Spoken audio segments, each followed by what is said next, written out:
We have an amazing guest joining us on the show right out of the gates today. Rare for us. He's currently on his My Crazy Ex-Wife comedy tour with dates in New York, Belmore, New York, Point Pleasant, New Jersey, and so many more.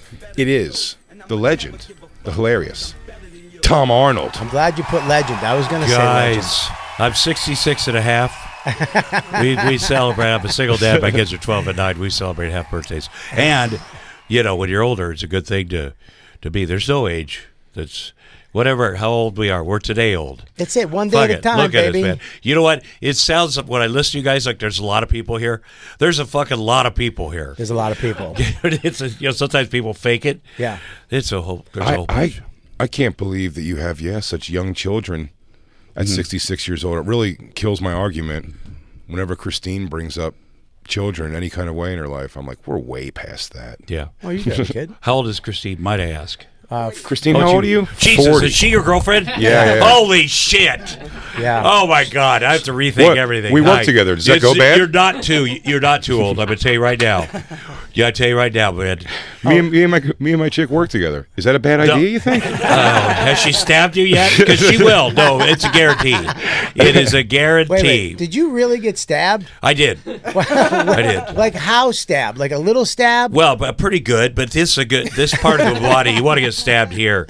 You get stabbed here all day. The wrong here, side. you get close to the heart. Right.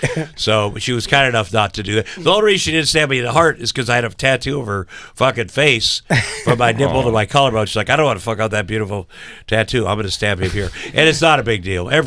I'm sure there's other men in this room that have been stabbed by their girlfriend. Not yet. Yeah, give it time, man. Give it. Oh, yeah. Yeah, there you DJ go. Lou's probably had, at least he's been on the brink of being stabbed if he hasn't been stabbed. But he's been with a Puerto Rican. Yeah. So, I mean, that's the way it Yeah, happens. it depends on whether they stab you. Because Puerto Rican women, they might do some cutting. Yeah, they take they'll open you up ear to ear. Yeah.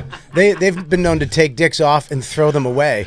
Yeah, but that fucker the cops found it, they reattached it, and then he was a porn star. That's amazing. Like, For one movie. One movie. Still, man, that's a dream. What a negative for Nelly. one movie, yeah. They found his dick in grass, yeah. put it back on, and then he became a porn star. Yeah. That's pretty No, epic. but not a porn star. He was in that one film, and for that reason, I mean, he had sex with the 2, maybe 3 women in that. Yeah. And then that was it for his porn career. Then he probably got some novelty ass floating around because girls want to see it.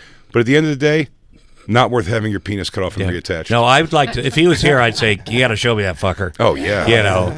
That's I'll look at any penis. We had, Come on, Punisher. The Punisher in here, who was the guy who P. Diddy would pay to have sex with his girl in front of him. Oh, Jesus. Yeah. And that guy. He has the pump in his penis. Inside? Where it's in his balls, Yeah. the pump, and he pumped it up for us and showed us in the room. And Jesus. I didn't take my eyes away for 1 second. my God. I'm a straight man, straight as an arrow, I'd say. Well, that's a freak show. You got to check it out. Yes. Let me say this. Well, I had a sports show, which I love doing. Best Dad Sports Show, period.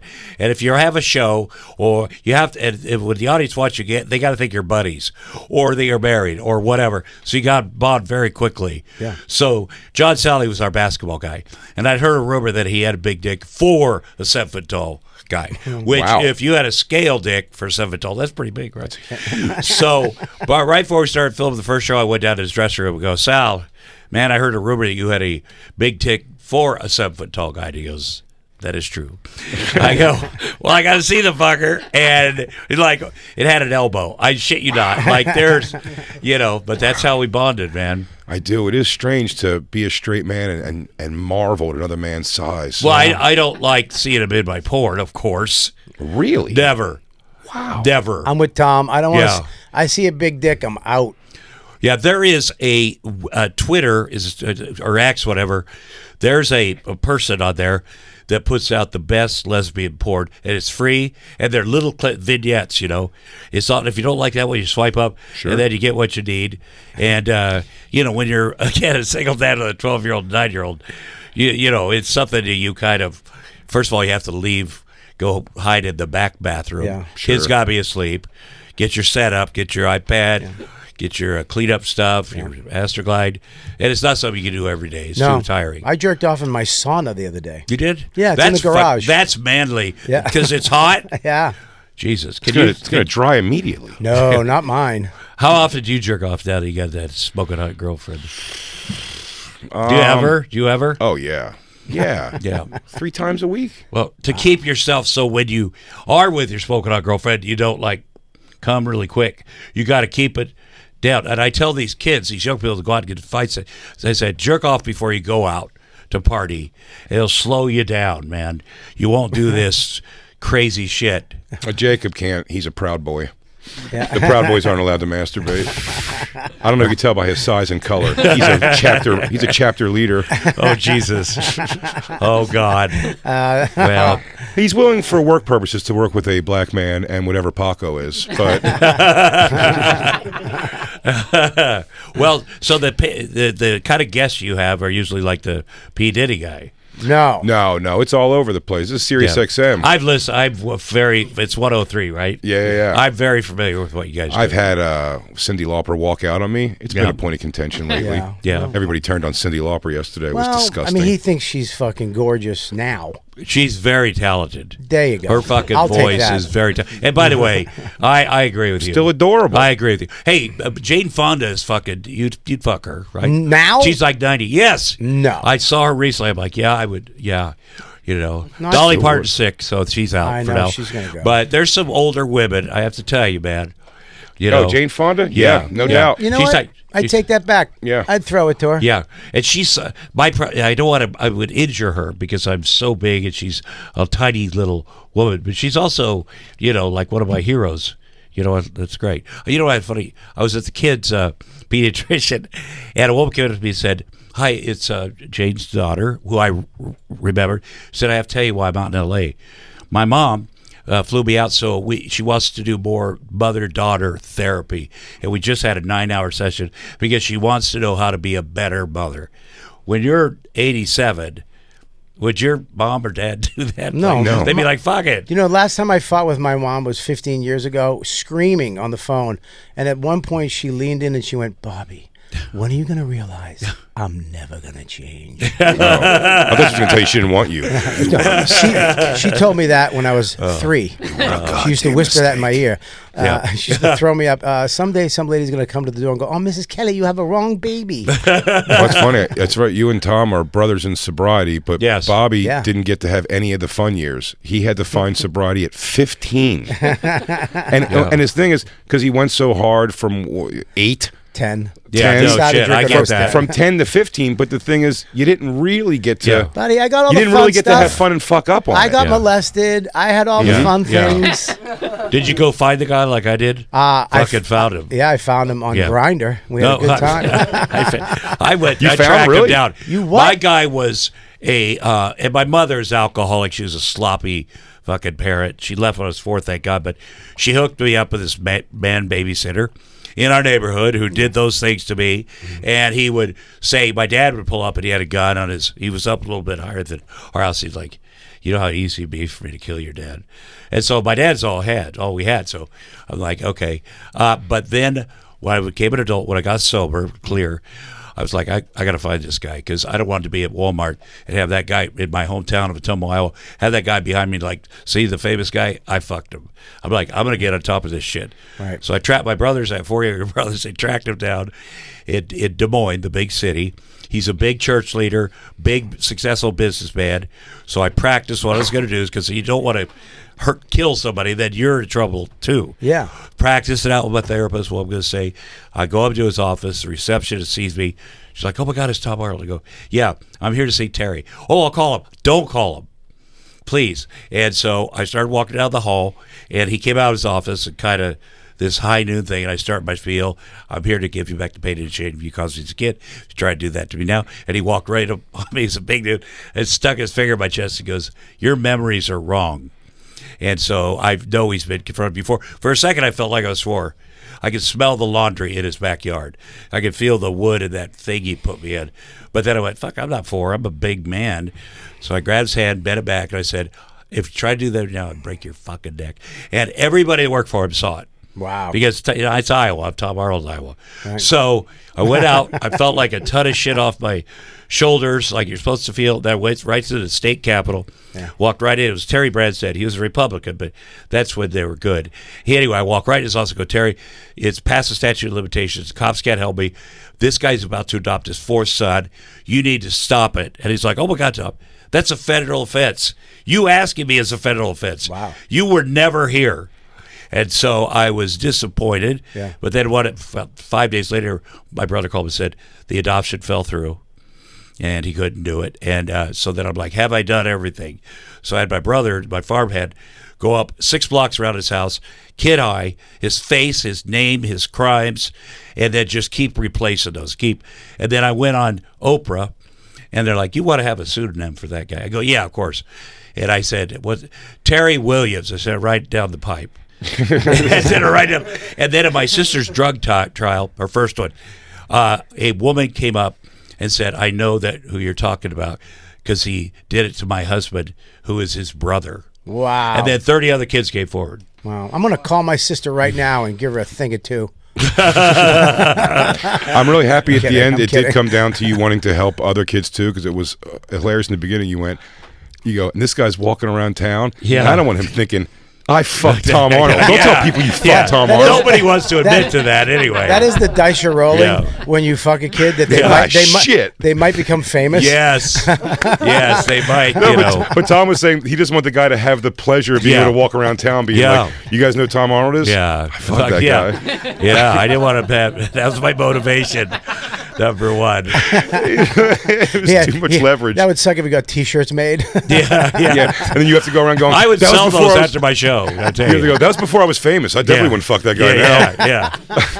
Yeah. Well, it's a good thing. You being sober since you're 15 is pretty good. I know a lot of kids that got sober and then fucked up and they died. Yeah. Because once you start using drugs at that age, man, it's... and so that's inspiring. I can't believe all through the years of comedy you did that you didn't have one even, let me see if I can smoke weed. Well, can I just say this? Mm-hmm. Let me see if I can, almost like the smaller things like that, have a drink or two. I did go to sex. Mm-hmm. I was a fiend for a long time. And a lot of past tense talk there, Bobby. Well, I don't do it anymore. I'm off sex and onto zins and pocketbooks and mail purses. I love mail purses. Listen, if I could have just smoked pot, I'd be smoking pot. Yeah. I tried it. It wasn't. It had to be more, and cocaine, and then booze, and then 19 years sober. I got very cocky with my program. I sponsored these young guys who are opioid heroin guys. Yeah. And I'm like, I don't get that, guys. I would never like that. And I broke my back on PCH on a motorcycle. The ambulance came. The guy gets out, are you in pain? I go, yes. And he gave me a shot of fentanyl. Ooh. And I went, oh, shit.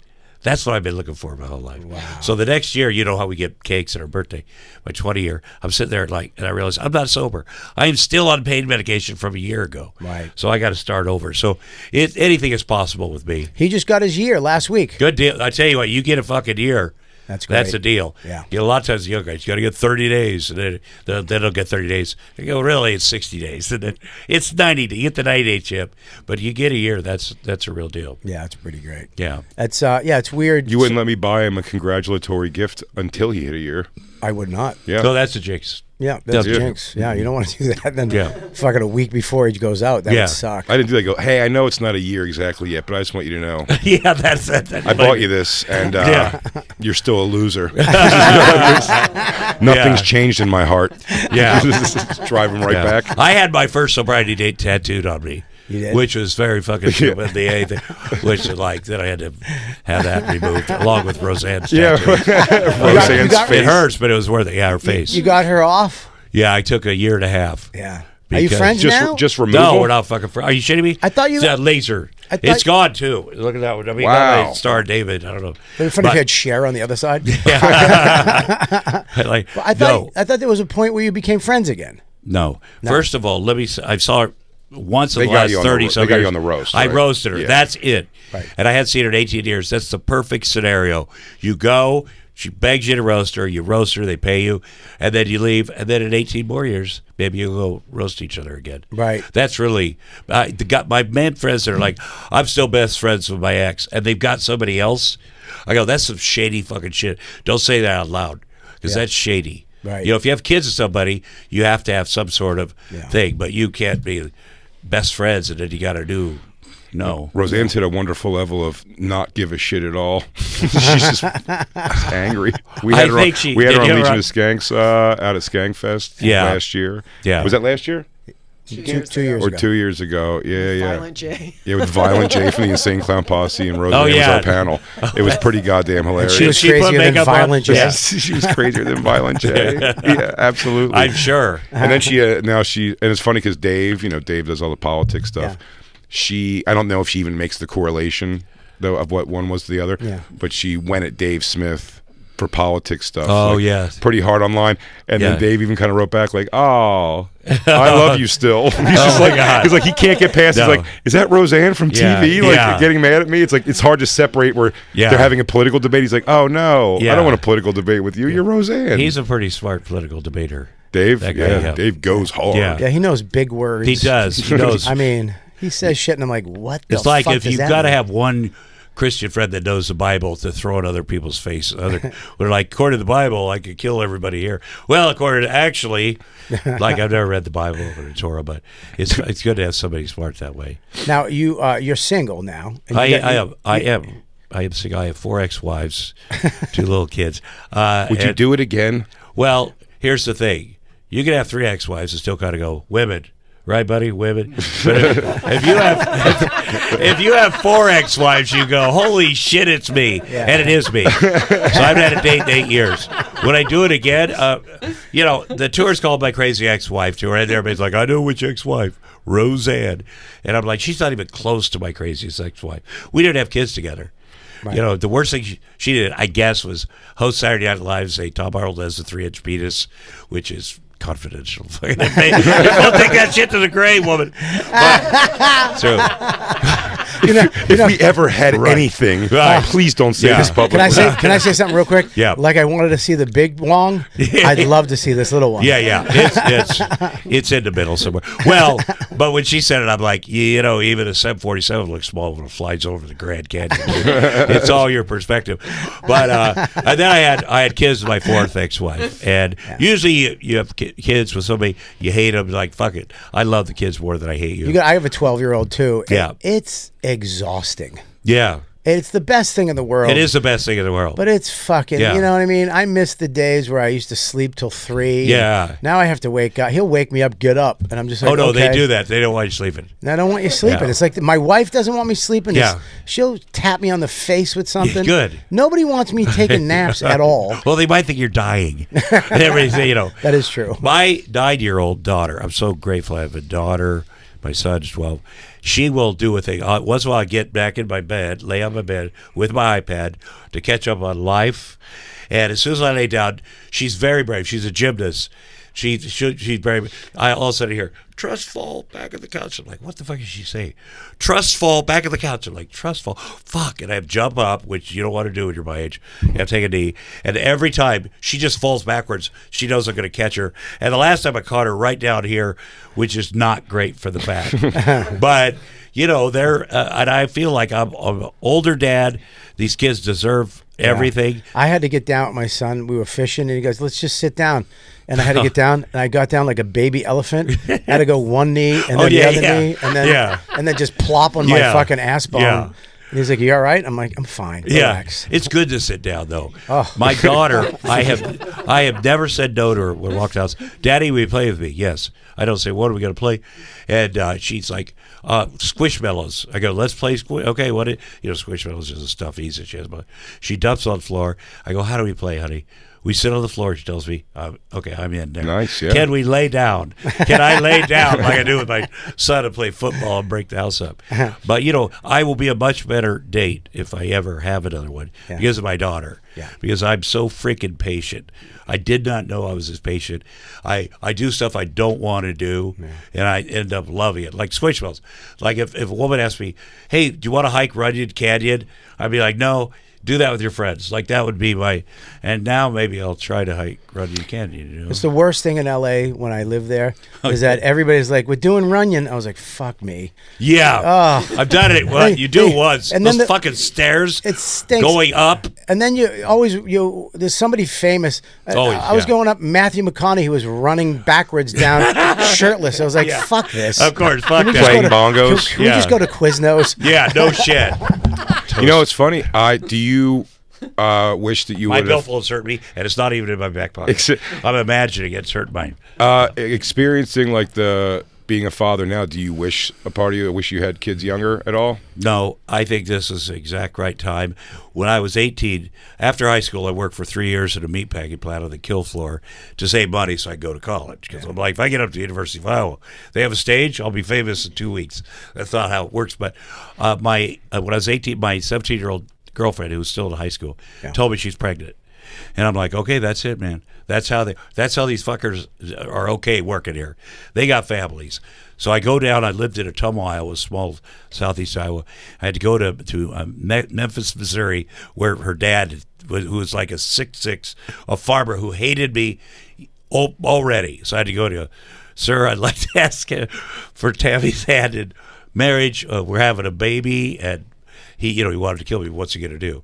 Then I found out she was lying. So relieved.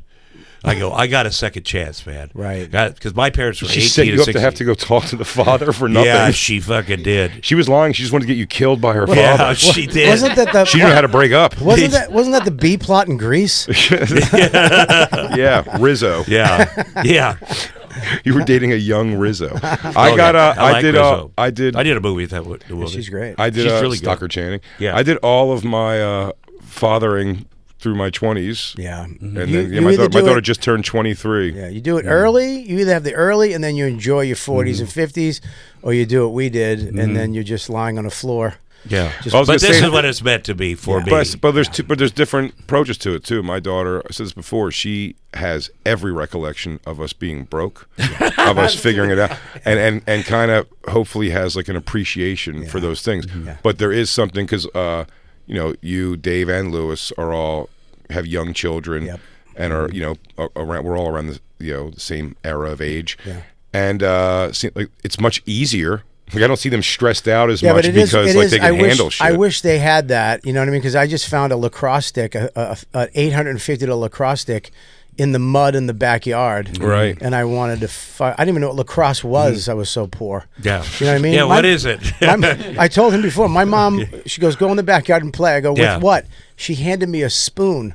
Oh yeah, a big spoon or a little spoon? It was a big one. Okay, then you can do a lot of damage. I did a lot. It became Spoon. Spoon. Yeah. That's my friend Spoon. Yeah, Bobby's friend Spoon. I think when you're older, you don't take. I think in your 20s, did you have a wife too?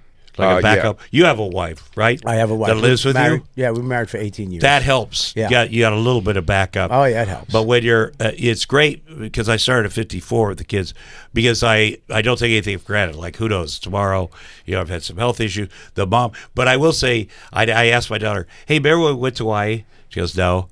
But I remember when Mom swatted us. She remembers that vividly. When her mom called the police, they swatted us. They kind of choose. They don't like to remember the good things. Yeah. She remembers when Santa apparently fell asleep and didn't eat his cookies or drank the milk, or the reindeer didn't eat the baby carrots, which happened this year because Santa was fucking tired, man. There he was up and forgot to take bites out of the goddamn cookies. So she remembers that. That's I'm interested. I gotta say, for a father to get full custody, be a single father, and that single father is Tom Arnold with Tom Arnold's history. Here's my thing. I gotta do a Wikipedia dive on this ex-wife. Well, I'll tell you. When I met her at a Passover Seder with only two single Jews there. The woman said, "Oh, you guys gotta meet." And I looked at her and I'm like, she's batshit crazy, but there's something about her. She's tenacious. She's like, "I want to have children." I didn't go, "Why?" I don't care. She's like a Terminator. She's gonna do whatever it takes, and that's really what happened. Like she was, that. So that's all I was so grateful. Had my son, and there was no sex. It was from IVF. Which was and so I tried 23 IVFs with my first 3 wives, and God bless him for trying, because that's a thing. I wish I had that money back, but this one I said we're not doing IVF because sometimes it goes good and then it doesn't. And I don't want to put pressure on you. You got to take the hormone shots. Like, I'm doing IVF. I don't hold the baggage you're passing against you. Why are you holding it against me? So I'm like, shit. So we do IVF 3 times. That's a 23. We go down to the fertility guy, Dr. Richard Mars in Santa Monica. Very kind of a genius. He invented ICSI, where they take a needle that's the size of pull out 1 sperm, and then they stick it into the egg. So I'm closing up shot 23 times. We're going to adopt or get a sperm donor. And I was always up for the sperm donor because there's a documentary series about my little sister called The Queen of Meth. And my little sister was the biggest drug dealer in America. And people are like, was it embarrassing having your sister be a drug dealer? And I'm like, no, when I was doing drugs, it wasn't fucking embarrassing. It was pretty good. But you get a good... Even now, it's pretty dope. Yeah, dope. You get an idea of what my childhood was like. Not ideal. So we're saying goodbye to the doc. And Shaquille O'Neal was my next door neighbor the whole time, playing for the Lakers. And that dude he's a great guy, makes beautiful children. And I'd be out there. We lived on a cul-de-sac. I'd see Shaq out there with his kids. And when I grew up at a farm in Iowa, if you want to borrow a cup of sugar for your neighbor, you take a cup over. Hey, neighbor, can I have a cup of sugar? Sure thing, Tom. Here you go. And I had those little cups for the fertility clinic. And I'd look at Shaq. I'm like, I gotta get fucking sack up and get a cup of Shaq over He just here. wakes up next to his pool, and Tom is just jerking him off. Oh yeah, I'd do that. I would do that. Oh no, not this again. But so we go in there to kind of close out my 25 or 30 year account, and I say, Doc, you've done everything humanly possible. She certainly has, and I notice she's crying, and I'm like, God damn it, when your wife cries, you're like, fuck, did I do that? Even if I didn't, I gotta fix it. Otherwise, I'll never be able to watch sports. I mean, it's going to be a whole thing. So I said, I got nervous. I said, Doc, you know what? She's done everything. When science catches up and there's something you could do on a man, I'm going to be back in here. And he's like, well, Tom, there is something I'd like to try on a man. I go, okay, what is it? He goes, let's think about splitting your scrotum open, taking your testicles out of there, taking a needle right into your testicle in case it's your tubing that's a problem. And I'm like, okay, fucker. Run that shit by me to fuck it all. You saw me showboat for my old lady just now. We have to have a completely wasted, worthless surgery to prove I'm in it as much as she is. And she's like, will you do that for us, honey? I'm like, you got damn right. Because as you know, surgery is also a snow day if you're sober. Because before they cut your nutsack, they're like, and now we're going to give you something to relax you. And you're like, you fucking right you are, man. Give me it all. But honest God, they found 1 sperm. They put it with 1 of her eggs, and then 9 months later, my son was born. Oh, that's great. Yeah. That's now great. I'm going to try and beat, because I don't want to keep you guys all day. Okay, so we're broke up. We're nowhere near. And she calls Wendy. Tyler Henry, Hollywood Media, wants to do his show, and I want to get a psychic reading. She does a lot of psychic reading, no therapy, and I'm always looking for that moment of grace from her when she stops the cop stuff. And a judge wrote a court order. You could read it. It's public record. It says you cannot call the police for under any circumstance for any reason anymore, because she was calling them so much on me and the kids. So she's like, I go, what is a medium? She's like, he talks to dead people. I go, does he on TV? Okay, I'll do that for you. And Tyler, do you know who Tyler Henry is? Yeah. Like, I was very skeptical, but he's like a legitimate guy. So he comes to the house. He does this right when he walks to my house. Your mother is here, and she is sorry. Which you can say to anybody's fucking house. I mean, oh my God, thank you. But he obviously didn't know my mother. But at the end, he does the psyche stuff, and this is on camera. Reality TVs can be very much. But this happened. He does a legal pad. He goes, do you have any psychic questions? I go, yes, Tyler. Are she and I, that lady way the fuck over there, are we going to have any more kids? And I know it's physiologically impossible. He goes, yes. And I'm like, okay, I'm going to put my boot on his neck now. Tyler, is going to be a boy or a girl? And he goes, a girl. And I look at her. She's even kind of, he's full of shit. Like, she's never agreed with me about anything. So I walk him out, very nice. I go up to her. Okay, well, buddy. Because she's got a lot of long wingspan. She's 6, small woman. She's a kicker. So 3 days later, she's fucking kicker. That's why I have single mom friends, because your kids need to see someone being nice to you. Otherwise, they'll think all women want to fucking kick you and punch you and call the cops and threaten you. So 3 days later, I'm in my office. I get a call from a cryo bank in Long Beach, California. They're like, you owe us $2,700. We can't find your new business manager. I go, why do I owe you $2,700? We have a frozen embryo from 6 years ago down here. And my ex, to her credit, I don't care what her motivation is, gets in her truck, 100 miles an hour down there. They shoot that little ice cube up her hoo-ha, and 9 months later, my daughter was born. Wow. How crazy is that?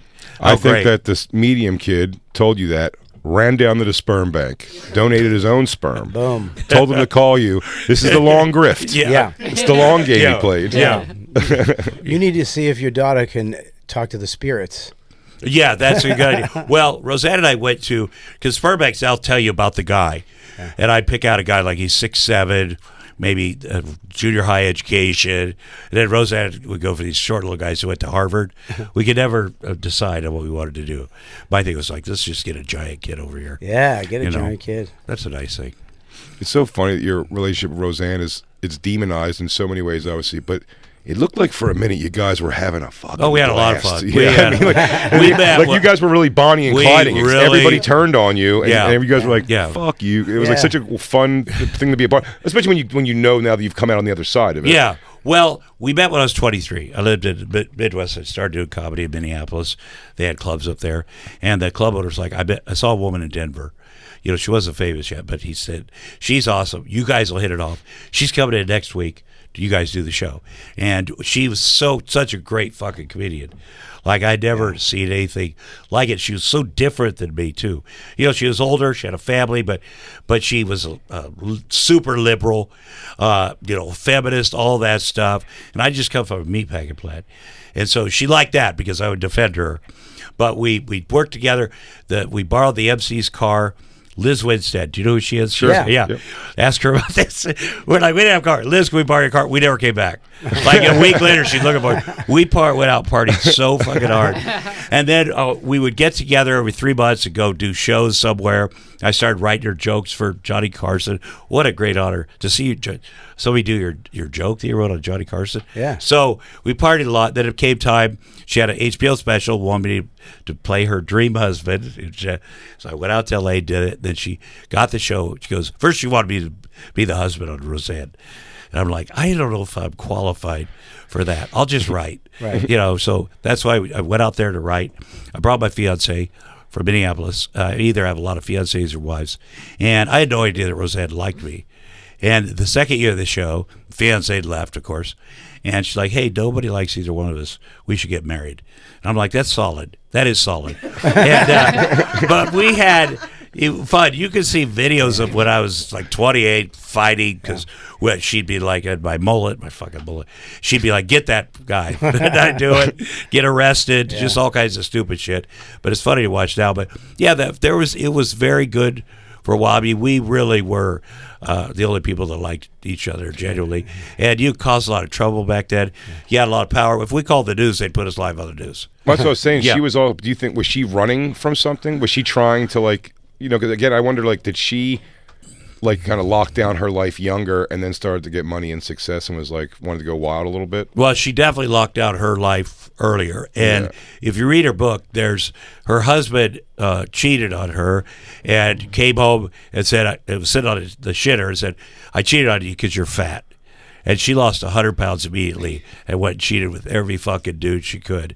Just about it. She was playing a long game, man. Pardon me 1 second. Christine, I'm seeing other women because you're fat. Oh, no. Can you imagine anybody, snap her back. Nice. Man, saying that to anyone? I like big, I like it white. Yeah, my wife was the bottom of the pyramid on the cheerleaders. Christine was a flag girl. Yeah. Christine, you look great. I'm teasing you. We had a lot of, I remember she's like, oh my God, we're in the National Enquirer. Well, because we'd read it growing up. We were like, oh shit, this is great. Well, we could be there every week. Let's get in there and we can control that. Yeah. Let's do crazy shit. And then eventually you can't control it because they want something back. And I think that we had a great time, but then we started focusing more on what's out here instead of what our home. And so we were married 4.5 years. It was like 45 though. I can't tell people how long we married. And then we went through that weird area at the end where I was waiting for her to file for divorce out of respect. Mm-hmm. She was waiting for me. And that's a gray area where you both decided not to be married anymore. And that's when funky shit can happen because you get that gray area. And then I was like, I want her to have a boyfriend or husband because then I know I won't go back with her. Yeah. And I hired this bodyguard, Ben Thomas, who worked at a donut shop. I sent him to Mossad bodyguard school. Huge mistake. And so she'd filed for divorce and very public, said all kinds of horrible things about me. Then she immediately took it back publicly and said her lawyer did it. So, but once I saw that, I'm like, I'm going to tread a little lightly on this shit. And we were supposed to go to Sardinia for the summer. And we had this place rented up above, beautiful, overlooking the ocean or whatever. And I hadn't finished my show. I said, I'll meet you there. I'm going to do another week on the Tom Show or Tom or whatever the fuck it's called. And so I got a call from the National Enquirer guy, who by now is our friend. He said, she's walking around Rome with Ben holding hands. And I'm like, I got to see that. I got to see it. So my brother and I, we fly over there. We just fly to Rome. We landed in Rome. We get one off-duty cop with a gun because Sardinia is the Wild West back then. We're like, we're going to go to our place in Sardinia, relax a little bit. Then I'll try to figure out how to talk to her. See, and as soon as we land, 3 cars full of guys with Uzis surround us and said, she wants to see you now. And so I'm like, fuck, I guess we're going up there. What, did she become the queen of that place? Yes. She became the Empress of Sardinia? Yes. So we go up there, and it's over. And thank God the National Enquirer guy was there with the telephone lens, because if I'd have gotten murdered, then he could have. But we go up there, and I walk up to her and said, are you fucking Ben? And she looked down and said, no. And I knew she was. And I swear to God, I was so relieved. So then I go walk, there's Ben, big fucking Ben. And I'm like, I got to fucking put a move on this guy. Like, he was genuinely scared of me. He thought this. So I did that, got that. We get back down. My bodyguard, he says, women do not do that in our culture. I could do something to them. For $100,000, we would arrest him when he comes back to Rome on the way back to the U.S. We plant drugs on him. He would never get out of prison. I'm like, no, don't do that, because I know I'll go back with her. And so my brother, who's pretty crazy, he says, he pulls out $10,000. What will you do for this? So when they went back, and they take pictures, stuff, and 8 cops, I said, don't touch her. Do whatever you want to. But fuck Ben. Yeah, fuck Ben. They show these cops all of a sudden with cop, like it's in front of everybody, tackle him, take him back, full body cavity search. Ooh. They missed their flight. And I'm like, I'm sure it's illegal, but that was satisfying. Like that's not too much. Do they still do that? Because I would like to have that done to a couple people. Italy. When he came home, he was like, how was Sardinia? He was like, fuck Roseanne. Like, anything else? No, nothing of mention.